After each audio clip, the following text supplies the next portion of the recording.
right. Welcome, everyone. I appreciate you coming on. So welcome, everyone, to the Idaho Immunization Coalition Unseen Battles webinar. My name is Heather Gagliano. I'm the Operations and Education Director at the Idaho Immunization Coalition. Today, if you need any technical assistance during the webinar, please reach out to Mata Cruz Baltazar Velasco in the chat. The session will be recorded and placed on the Idaho Immunization Coalition's YouTube channel within 2 weeks. Mari has put our YouTube channel link into the chat for you to be able to reference. Today, if you have any questions, please use the Q&A section to ask throughout the session. The speaker will actually answer the questions at the end of the session as time allows. Following the session, you'll also receive an email survey. Please take the few minutes it takes to answer the questions. This really helps us improve and provide meaningful education to all of you out there. We are so lucky that the speaker, Dr. Teichman, has provided us with today's PowerPoint presentation that we will also be sending out in the email with the survey. So you'll have that available with links.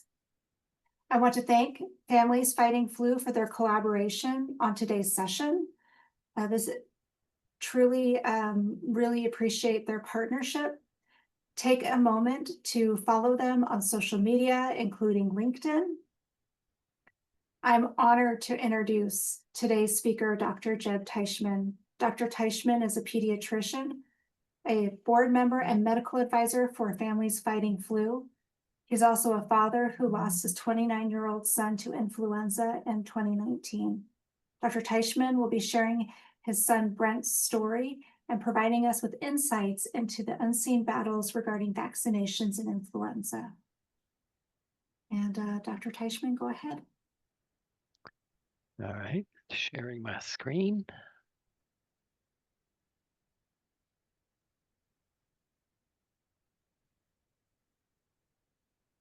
There we go. Can y'all see my screen? Yep, looks great. Perfect. Good afternoon, everyone, and thank you, Heather, for the invitation and giving me the opportunity to tell my son's story. As you'll hear, this is Brent's legacy, my vaccine advocacy, and any chance that I get to tell his story and hopefully change a few minds about getting vaccinated makes it worthwhile. And why can't we advance? There we go. Okay. I do have one disclosure. I formerly was a paid advisor for Sanofi vaccines on their meningococcal product. Got a jam-packed agenda for us today. Hope to get through it all in an hour. I might have to speak a little fast. So I'm here today to put a face on influenza, that of my son Brent, who we lost to its complications. But first, let me tell you a little bit about Brent. Brent was a wonderful son, uncle, brother, and friend who had a passion for whatever he did in life. He loved music. He was a self-taught musician and leader of his high school garage band. He loved watching the University of Kentucky sports, much to my dismay, as I graduated from the school 75 miles to the west of the University of Kentucky. One of Brent's prized possession was a picture he took when he was at a football game. He called me and he said, "Dad, guess who I'm here with?" And I said, "Who?" He said, "Coach Cal." For those who you don't follow college basketball, that's Coach Calipari. Yeah, I said, "BS. Send me a picture." And sure enough, he did. That picture took a prominent place on his billboard. He also loved cooking for families and friends. And if Brent had a fault, he worked for a caterer and didn't know how to scale down a recipe for a wedding of 150 people to a Thanksgiving gathering of 5 or 6 of us. And I had leftovers for a week. He always brought life to the party with his smile, his wit, and his humor. On November 2nd, 2019, my wife and I were 650 miles from home when I got that call that no parent wants to receive. It was Brent's cousin Jake calling to tell me that he couldn't wake Brent up. Brent first reached out to me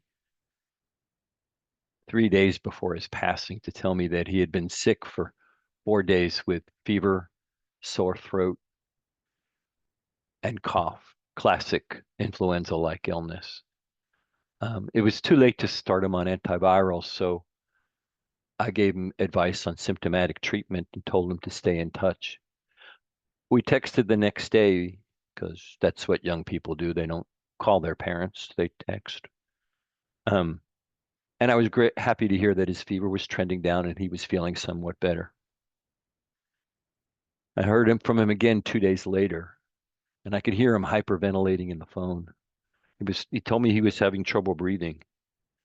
Brent didn't have health insurance at the time, and not knowing how sick he was, I sent him to urgent care, figuring that if he were really that sick, they would appropriately triage him.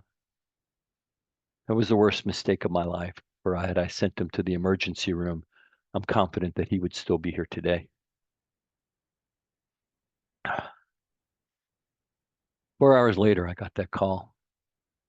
Jake hung up the phone with me and called 911. And the 911 operator talked Jake into doing CPR on his cousin and his best friend. To this day, Jake is forever traumatized by that experience. I called back so I could listen to EMS working on my son, calling for round after round after round of epinephrine. And to this day, when I close my eyes at night, I can still hear the beeping of those monitors. The official cause of death was multilobar pneumonia, etiology undetermined, but after 30 some years as a clinician, 20 of those years as a CDC influenza sentinel, I know flu when I see it. Brent had no chronic health conditions that would have made him high risk for influenza. He was a healthy 29-year-old. There's a hole in our hearts that will never heal. The loss of a child is devastating no matter what the age. And the irony here is that as a pediatrician, I was a early adopter of all vaccine recommendations from the ACIP and a tireless advocate. I always made sure that my family got their flu shot, sometimes bringing the flu mist home and squirting everybody's noses. But when they're a young adult who thinks they're invincible, you can no longer grab them by the hand and make them get their flu shot. We reminded Brent to get his flu vaccine a few weeks before his passing, and he said it was on his to-do list, but he just never got around to it. In his obit, we asked that in lieu of flowers, people go get their flu vaccine, and it went viral on the internet. We were uplifted by pictures of my former patients, family, and friends posting online that them getting their flu vaccine. And we believe that by sharing Brent's story, maybe we saved another family from falling to our fate. I've joined with families fighting flu so that Brent's legacy will be increasing the acceptance of flu vaccination, because as we all know, it's not just the flu. It can take the life of a healthy young man. And it did. It took my son.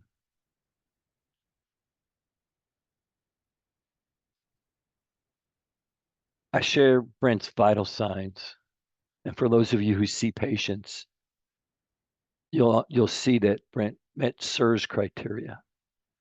And if that had been recognized and treated and appropriately triaged, Brent would probably still be here today.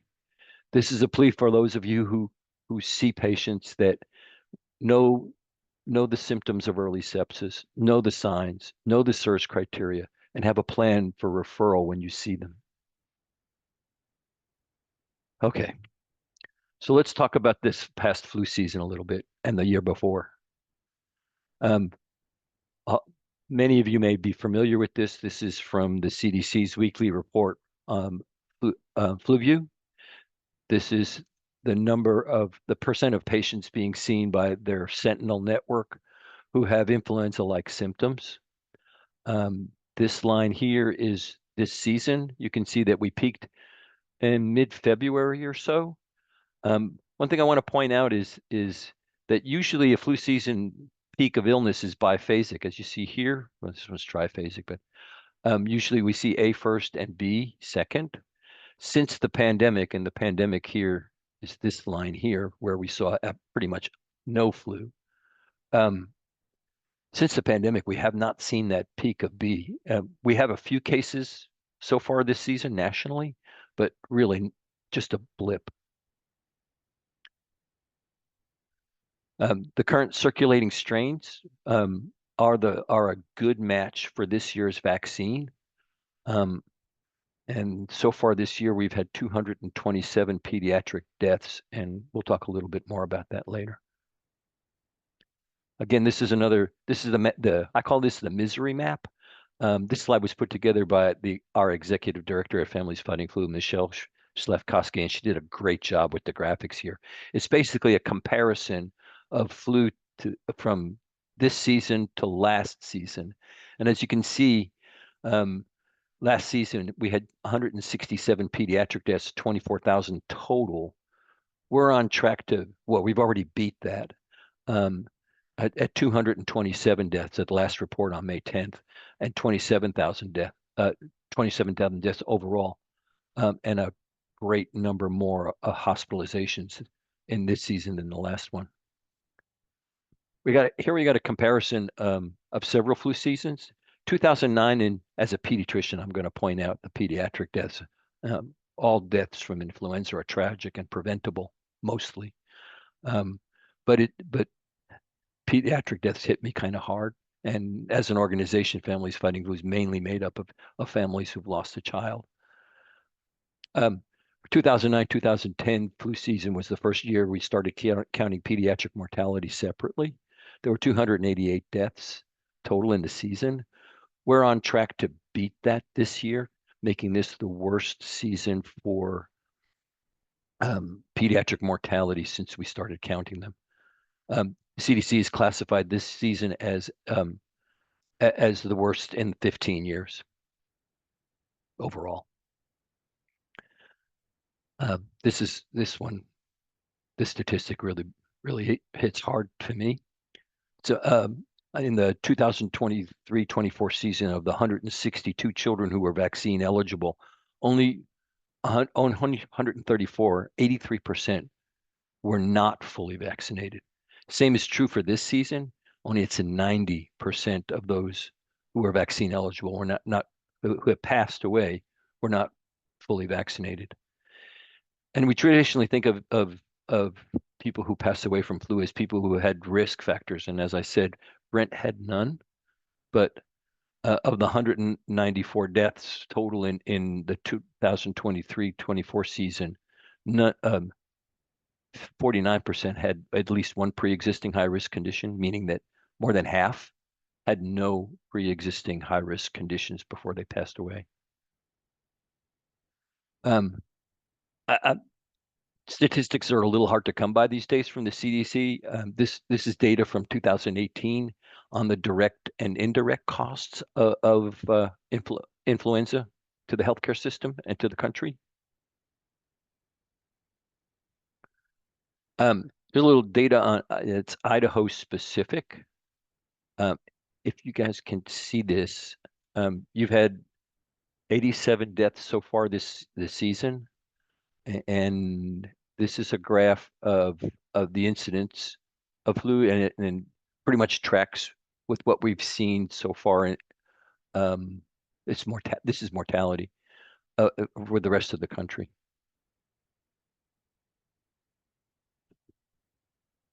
You guys are still seeing a little bit of flu. You're below threshold. You're classified as sporadic.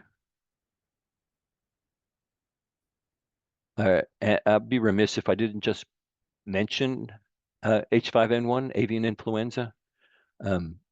Avian influenza viruses are thought to have been precursors to the pandemics that occurred in 1918 and 1957.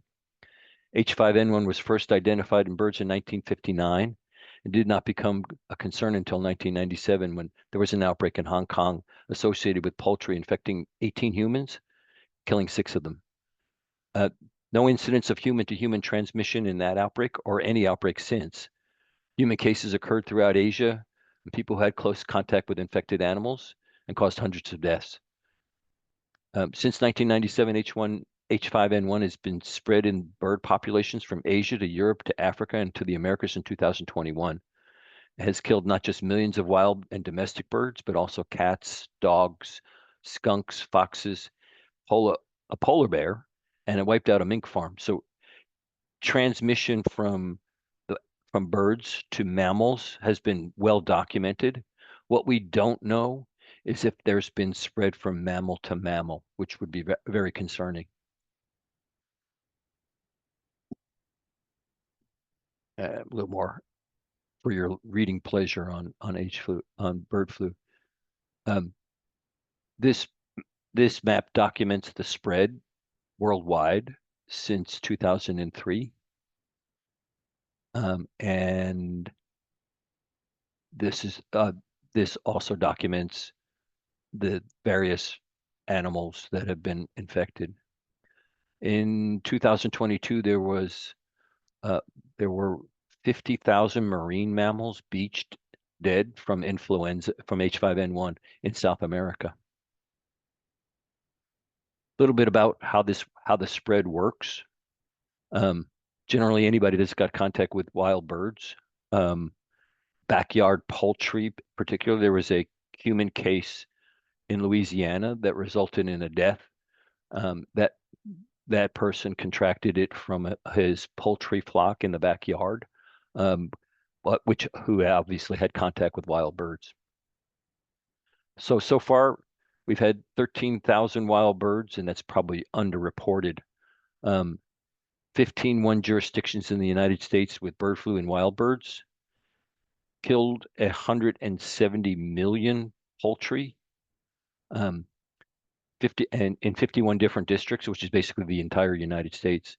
There's been over 1,000 dairy herds affected, and with 17 outbreaks. The full report, there's links to the full report. It's kind of interesting to see. For instance, this one, I'm going to click on this one. There's a map. Bingo. All the purple areas are areas that that have been identified, had H5N1 identified in poultry flocks in the United States. So you can see it's pretty much almost everywhere. I want to make that go away. Go away. Oh well. You might be able to go back to slideshow. Wait a minute. Okay. There we go. Bingo. Okay. There have been 70 human cases so far documented, mostly conjunctivitis in dairy cattle workers, but also poultry farms. A couple of other exposures and a few unknown. There's a child of the human cases. There is a child with a severe case in California, and a death, as I mentioned, that occurred in Louisiana. There's also a case in Canada of a severe of a hospitalization with a severe case. All right, let's talk about vaccine. So, in 2004, the ACIP came out with their recommendation for universal flu vaccine for everybody 6 months and older. When I started practice back in the stone knives and bearskin ages, we had just one flu vaccine with only a couple of manufacturers. We need a better vaccine, and we have gotten better vaccines since that time. There's a dizzying array of manufacturers and vaccine types that we have a choice of now. And the vaccine manufacturers don't want to hear me say this, but any vaccine is better than nothing. So little trivia fact: Jonas Salk of polio fame was one of the original researchers for polio vaccine. It's been proven safe and effective for over 75 years. Again, the goal of vaccination is not so much to keep you from getting the flu, because you can. Um, Typically, it's an attenuated case if you've been vaccinated, but it's much better at keeping bad things from happening, like hospitalization and death. High-risk populations you should all be familiar with. Um, the very young, the very old, those with chronic conditions, and a class that keeps me up at night are pregnant women. Um, they have as a class, they have the lowest vaccination rate, an area that we desperately need to improve. Recommendations for timing of the vaccine has changed. Generally, it's September and October, but just before flu season starts is the best time. There are a couple of groups that can get vaccinated earlier. Pregnant folks recommended to start in July or August. Children who are in the office for whatever reason in August for their checkups, and you may never see them again, is a great time to vaccinate them. All right, so some data on our vaccine rates. If I when I These days I work as the chief medical officer for a Medicaid plan. Um, I've watched our flu vaccine rates go down lower. I've been talking to our pediatricians, and what I hear from them is that families are coming in for their checkups and say, well, we'll get all the required school vaccines, but we don't want the flu vaccine. I've heard this from several practices anecdotally, and it greatly concerns me. And it's showing up in the vaccine rates, and is probably the reason why we're having such a severe season or pediatric mortality, is that our vaccine rates have dropped dramatically. I'm gonna These are rates for over 18 years of age, 18 years of age and older. Uh, this is 23, 24. Here we have 24, 25 in a comparison. I want to point out, so our rates nationally right now are 49.2%. That's fallen from 62.4% in 2019, 2020, just before the pandemic. And it's fallen just about 5% in the last year alone. We're doing a little better with the adults. Well, in terms of the decrease, not in terms of overall.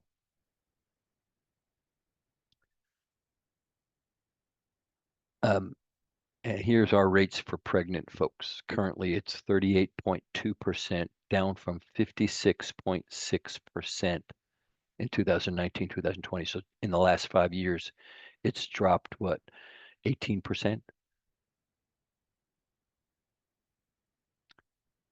So a comparison, we're 4.2% lower this year than last for children. Adults 18 to 49, it's almost the same, but 50 to 64-year-olds dropped 2%. And a class that we've always done pretty well with is the 65 and older. As you can see, their rates almost 72%, which is pretty good. Could be a little better, but we're never happy, are we? Pregnant women, the rate is slightly higher than it was for this year compared to last year, but it's declined significantly since 2019, 2020. A little bit about vaccine complacency, I call it. When I started practice, we had 3 vaccines for what, 5 different diseases.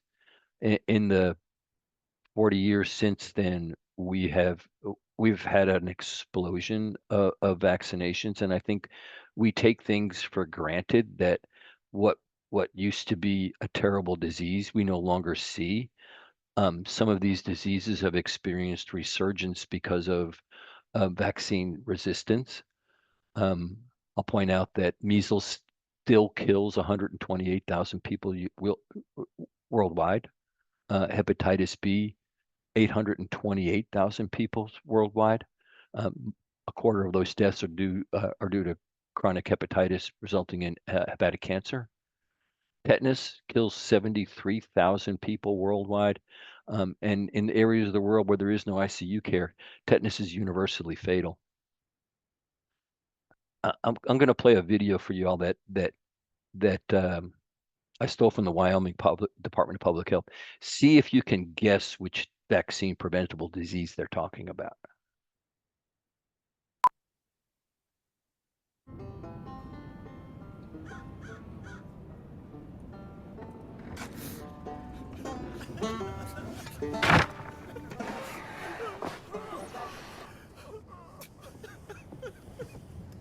Wyatt was a good man.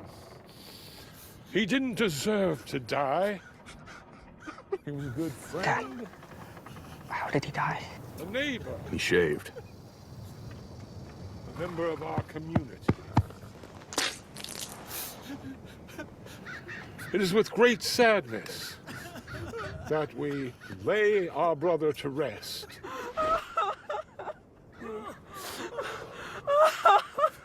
Don't ever shave, my boy.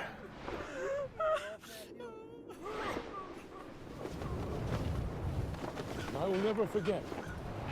First time I met Wyatt. I love that. I get a lot of requests after I talk and show that video for a link to the video. It's on this slide when you download the deck. You'll be able to keep it. So we were talking about what happens when vaccine rates fall. I think you practically have to be living under a rock not to have heard about our measles outbreak, but the pertussis outbreak we've been experiencing for the past most of this year has almost gone unnoticed. So far up to in 2025, we've had 9,000 cases of pertussis. That's a 1,500% increase since the pandemic. There have been 4 deaths, and I understand, unfortunately, 1 adult in Idaho who passed away, but 2 children passed away in Louisiana, and a school-aged child in South Dakota so far this year. And unfortunately, there'll probably be more. The measles outbreak has received a lot of attention. We broke 1,000 cases as of 5/16. 128 hospitalizations. That's 13% of the cases. 96% of the individuals infected were unvaccinated. It's not just in the youngest age group. There's an equal amount. I didn't put all the statistics up here. 38% are 5 to 19 years old. Just a little bit under that are the 0 to 5-year-olds. And so far, we've had 3 deaths. The CDC is reporting that for 23-24, children entering kindergarten, 79.5% of those in Idaho have not had their 2 MMRs. If that doesn't make you guys nervous, it makes me very nervous. The national average, you can see Idaho is far below the national average, but the national average has been falling since the pandemic. It had been over 95%, which is the 95 to 97% is where we see herd immunity. National average is now 92.7%. And that's definitely the reason why we see the cases spreading. And we have not seen the end of this outbreak. And we're in danger of losing the WHO's designation of having eradicated measles in our country. Vaccine rates are declining overall. This graph shows the percent of children who are getting exemptions from the required school vaccines. You can see it's increased dramatically since the pandemic in 2021. While the number who've had a medical exemption has pretty much stayed the same. So this is all non-medical exemptions. So why get vaccinated? It's important to share with the people you're talking to who are on the fence about you getting vaccinated. I was the guy at work going up and down the cube aisle, shaming people into getting their flu vaccine when the public health people were in the office. There's a reason why employers bring the flu vaccine to the office, or at least they used to. Um, Obviously, once somebody gets the flu in the office, productivity will decline dramatically as it spreads throughout the rest of the office. So I would tell people that were hesitant, is like, is this the way you want to use? Have you ever had the flu? Because if you did, you'd know why you'd want to get vaccinated. But is that how you want to spend 5 of your PTO days? Just being prostrate on the couch, feeling like a truck ran you over? You won't need to pay for doctor's visits or medications. You won't have to cancel activities with families or friends, and you won't have to worry about giving it to somebody else you love. So, families fighting flu, who are we and what do we do? I'm going to play another video for you, and I hope this one works. This one is one of our founding family.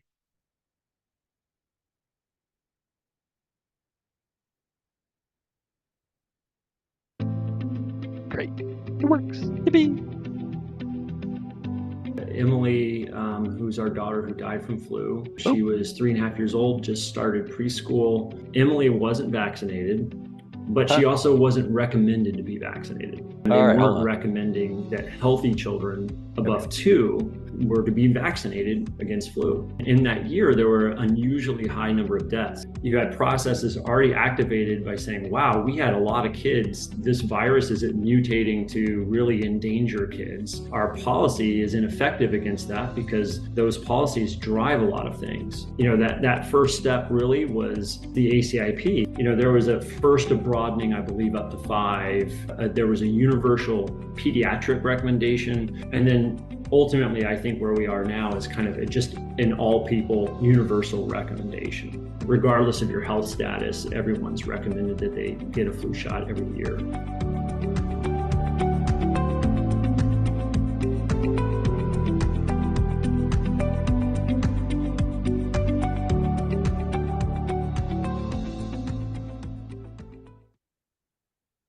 How did I do this? Oh, there we go. Okay.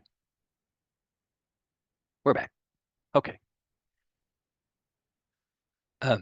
Pictures of some of our families. So Families Fighting Flu is a 501(c) made up of families who have lost a loved one to influenza and its complications, or have had a loved one severely affected and survived. Virtually all our stories relate to folks getting septic following the flu. And I've worked with another organization called Sepsis Alliance. So our motto is vaccinate, test, treat.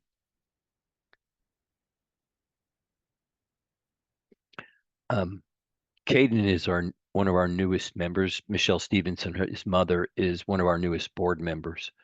Caden's a rock star. I'm going to play you Caden's story in a minute. One thing, when talking to people about vaccinations, stories like mine and other families fighting flu families are 22 times more impactful when talking to vaccine hesitant folks than citing a bunch of statistics. And we're going to talk a little bit about that when we talk a little bit about motivational interviewing.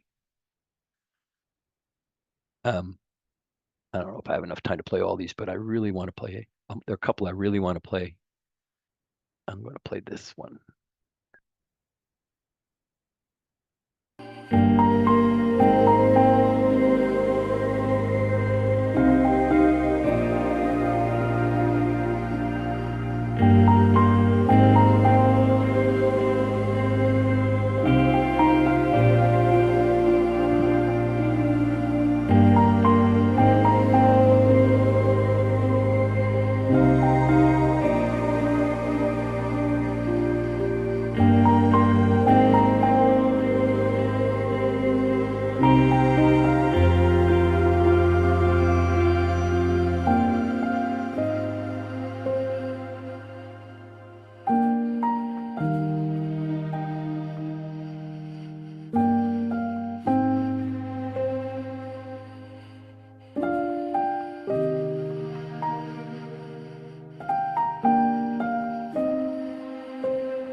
Can you imagine what Jessica was going through after having lost a child to to go through that experience almost again with her second child? Uh, uh, uh, Jessica's one of our board members.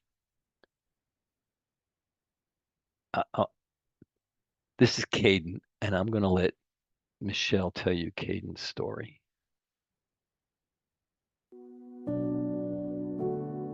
Well, I am Michelle Stevenson, and you are? Caden. He got sick in late 2022 around Christmas break.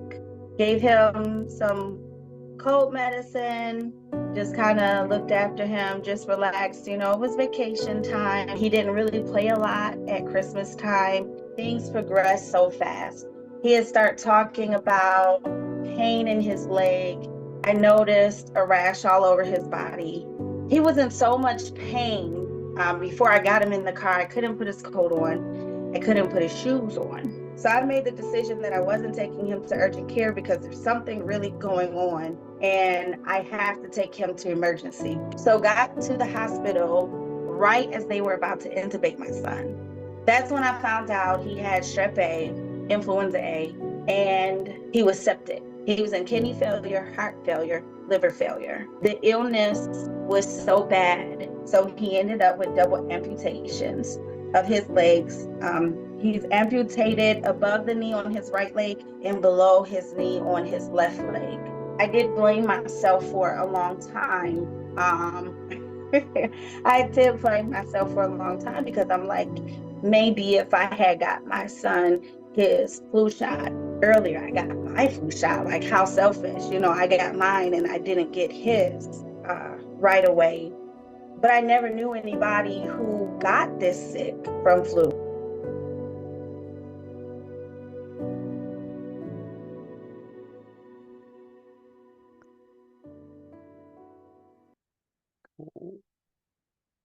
No more stories. uh, Caden's Caden's a superstar. He wants to wear a Superman cape, and he wants to share his story himself on behalf of families fighting flu. A remarkable kid, Michelle, a remarkable young lady who is also one of our board members now.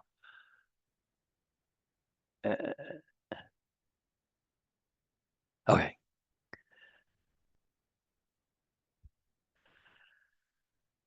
Okay. So, what do we do? We have, we're an organization, as I said, of families who have been personally impacted by the flu. Healthcare professionals we have community partners, and individuals who support flu awareness on a national, regional, and local basis. We have a plethora of materials that can be downloaded from our website and shared in English and in Spanish. We have a social media presence. We're on LinkedIn, and I encourage you all to go to LinkedIn and follow us on Families Fighting Flu. We're just over 1,000 followers, and I am trying to get the numbers up. Shameless plug. We have our campaign last year reached 1 million eyeballs. I think that's the way they measure that. Our website has our videos, some of which I just played for you. More the stories of all our families are on the website. We encourage people to use them when talking to patients who are vaccine hesitant. So, as healthcare professionals, we're a trusted resource. It's up to us to educate and inform patients, but share our own vaccine stories and set an example. What you're looking at are my two grandchildren in front of a poster in my former office. My office manager, bless her heart, after Brent passed, I was no longer working in the office, but she printed up those posters and stickers. They're still in every exam room now, 6 years later. The month after they put them up, they ran out of flu vaccine. Research has shown that a recommendation from a trusted healthcare provider is more influential than anything else in changing vaccine hesitant in folks' minds.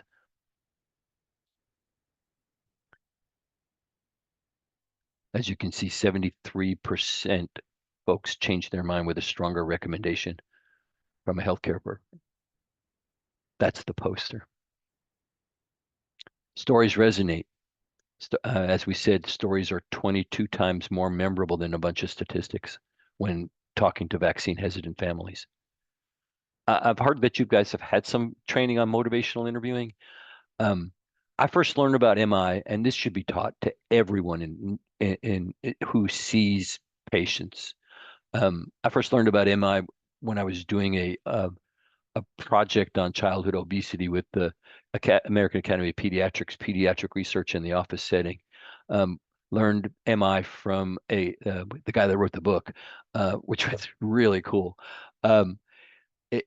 It's an evidence-based and culturally sensitive way to speak to unvaccinated people. The goal is to manage mixed feelings and move towards a healthy behavior.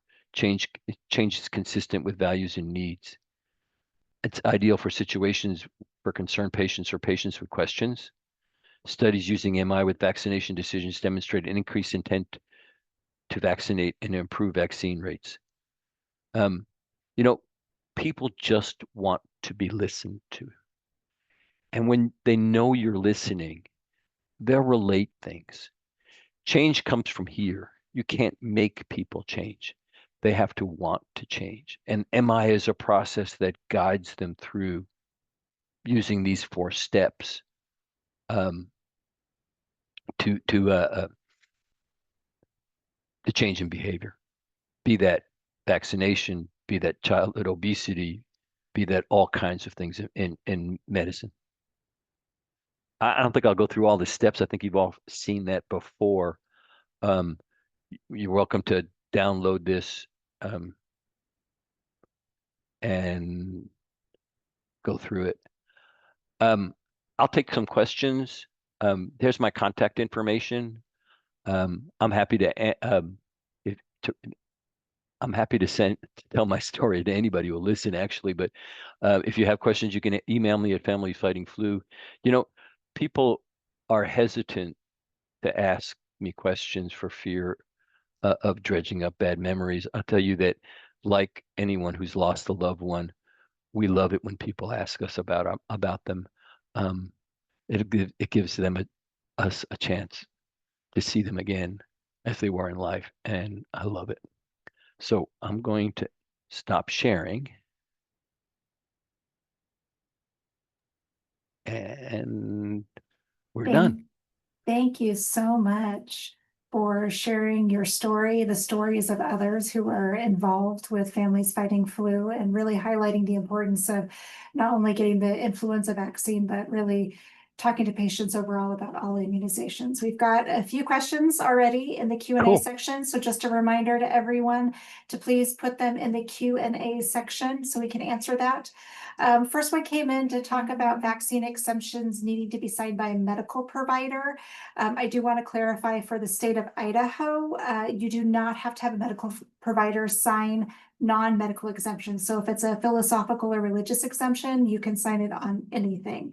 And that does vary from state to state. So it did talk about, the person talked about, what about the providers who are signing them? Unfortunately, we are seeing medical exemptions remain the same, but it's those philosophical religious ones which don't need that provider. But specifically, we did have someone ask about what would your response be to someone who is unvaccinated and says that in the past, when they get the flu or they got the flu vaccine, they got sick from it.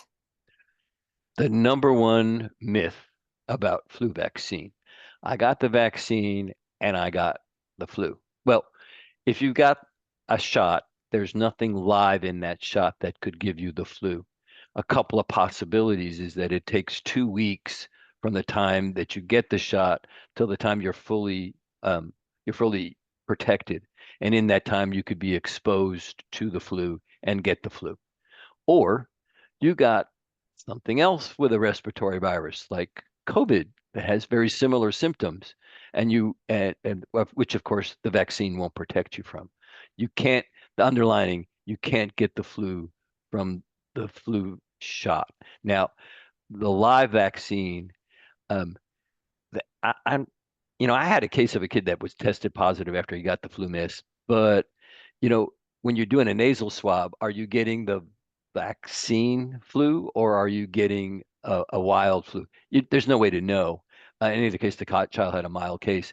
With the LAIV, it cannot replicate at body temperature. That's why that's the attenuation it receives. It can only replicate in the nose, so it can't go any farther down into the respiratory tract. So again, you can't get the flu from the vaccine once the vaccine has been fully effective.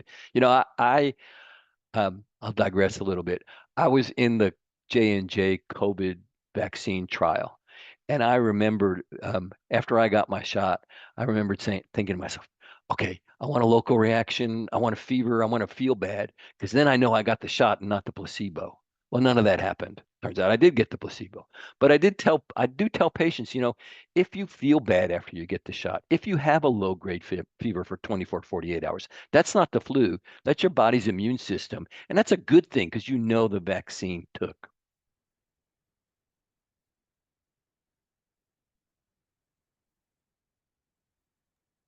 All right, I was stuck on mute there for a minute, so thank you so much. I think that idea of, that respiratory season when you come in contact with a lot of different viruses or bacteria and illnesses, that's a great point with that. Dr. Teichman, can you talk about medical exemptions? Do those have to be signed? We're getting another question regarding about being signed by a provider. Do you know of states where the non-medicals need to be signed? I'm not as familiar with each individual state. Are you? Yeah. Well, personally, I would never sign a non-medical exemption. Sorry. And I'm not a lawyer. I'm not a legislator. I'm not conversant in all 50 states. I know medical exemptions need to generally be signed by a provider. And as you said, we're not seeing an increase in those. We're seeing an increase in the non-medical exemptions.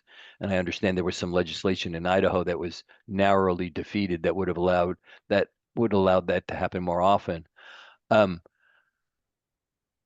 know, well, I know of a certain pediatrician who wrote a book that was sort of anti-vaccine, and he's no longer with the American Academy of Pediatrics. So that's what would happen if you do something like that. That's not evidence-based. I would never sign something like that. Yeah. Personally. Thank you. So I personally didn't know that marine mammals got the flu. That was an interesting thing I learned today. I'm curious about if you knew about that before you were involved with families fighting flu. That was, hearing Yeah, about. well, I came across that when I was doing this talk for somebody else. I pulled the picture out. It's an older picture from 2022, a beach covered with marine mammals. And it was a great concern there whether H5N1, whether they were all exposed by a dead bird or something like that, because lying on the beach, you have a lot of contact with wild birds, or whether there was mammal to mammal transmission. That's the great question, and it seems like it should be easy to answer, but it's not. I've recently talked to some of the experts, and we just don't know how that happened. It was a huge kill. It's ongoing. Very concerning because it was one of the first groups of mammals to succumb to bird flu. Interesting. Thank you. One of the Talking things to you a flu nerd. Yeah. Well, it's all very fascinating.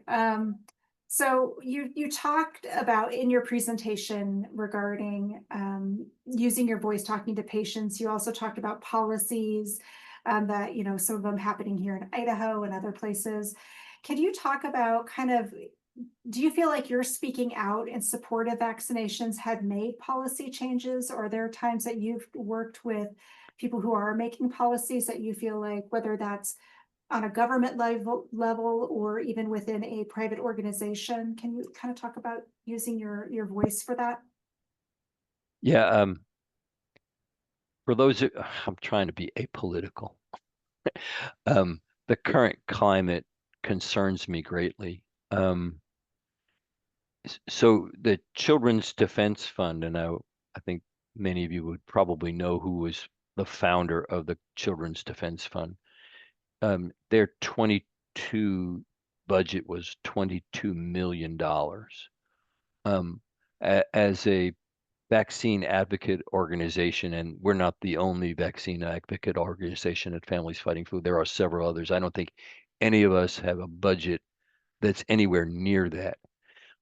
Unfortunately, money talks, and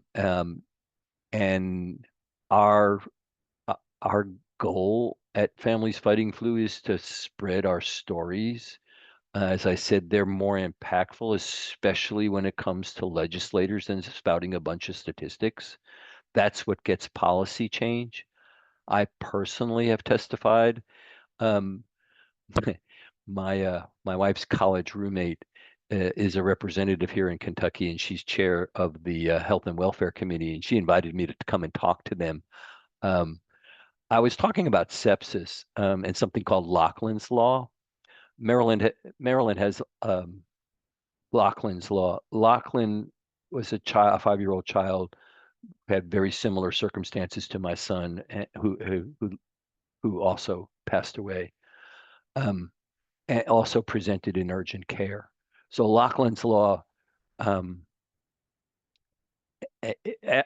Law requires urgent care centers, immediate care centers to have education on sepsis, recognizing sepsis, and having a plan to refer when they see people that meet that. I'm trying to bring that to Kentucky.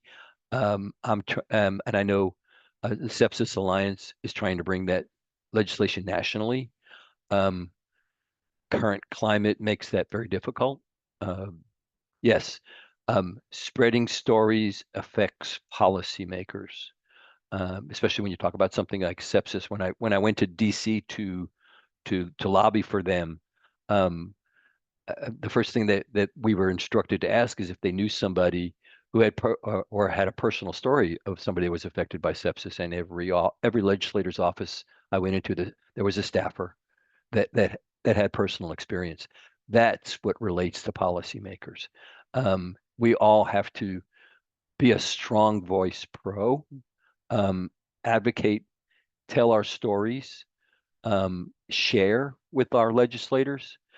If they don't listen, that's their choice. But we have to keep hammering at them, because the voices of anti-vaxxers are getting louder. And as I mentioned, they have the budget. They don't have our stories, though. Thank you so much for that and your voice. Did, I think did I do that apolitically? I didn't mention Yeah. any names. Nope, you're fine. I think we have time for one more question before we need to wrap up. And here's one more about, I hear from young adults that they don't need the flu vaccine. Any suggestions on what to tell patients? My son's story. Hopefully that changes minds. As I mentioned, when we're talking about people who succumb, especially pediatric children who succumb, more than 50% of them were healthy, just like Brent. Bad things can happen to good people. And when when I was in practice, my motto of practice was that I never really wanted to meet a family who had a child in the pediatric ICU who was sick with some vaccine preventable illness that I could have just prevented with a simple vaccine. I think sharing those kinds of stories is impactful with those who are vaccine hesitant, that it can happen to anyone with chronic conditions or without. Well, thank you so much, Dr. Teichman. I really appreciate you taking the time. We are so lucky that you have been able to take a moment out of your day to share your story, Brent's story, and your knowledge with us. We truly appreciate that. And I am getting comments in the Q&A and the chat saying thank you. So I truly appreciate that. Again, thank you. Thank you for inviting me, Heather. Thank you for inviting me to give me the opportunity to share my story and maybe change some minds or motivate some people. That's what I'm here to do. That's my son's legacy, and that's what I will continue to do. Thank you again, and thank you all for listening. Yeah, thank you. Just a quick reminder, this has been recorded and it will be on the Idaho Immunization Coalition's YouTube channel in the next few weeks. So please share it out with those who weren't able to attend today, but might like to watch that and get some great tips and tricks on talking to patients and also hearing personal stories. That the Families Fighting Flu has some great videos that were played today, but also other ones that time-wise, just not enough time to play all of those. We have a survey that will be coming out shortly. Please take a moment to take the survey. If you have any questions, if you need any additional resources, please reach out to the Idaho Immunization Coalition. We're happy to support you. And thank you, everyone. We hope you have a wonderful Wednesday, and we'll see you next time. Thank you. Thanks, everyone. You have a good afternoon and a great holiday weekend. Enjoy. Thank Hug you. your family. Bye-bye. Bye.